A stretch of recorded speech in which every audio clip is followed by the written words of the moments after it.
Saksakalyan gunarnavasya Vande Guru Sri Charanaravindan.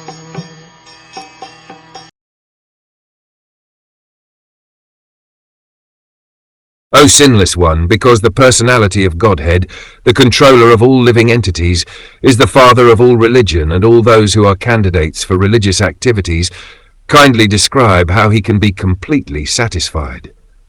All religious activities are meant ultimately to satisfy the Supreme Personality of Godhead. The Lord is the father of all religious principles. As stated in Bhagavad Gita, 4 kinds of pious men, the needy, the distressed, the enlightened, and the inquisitive, approach the Lord in devotional service, and their devotion is mixed with material affection. But above them are the pure devotees, whose devotion is not tainted by any material tinges of fruitive work or speculative knowledge. Those who are only miscreants throughout their lives are compared to demons. They are bereft of all knowledge, in spite of any academic educational career they may pursue. Such miscreants are never candidates for satisfying the Lord.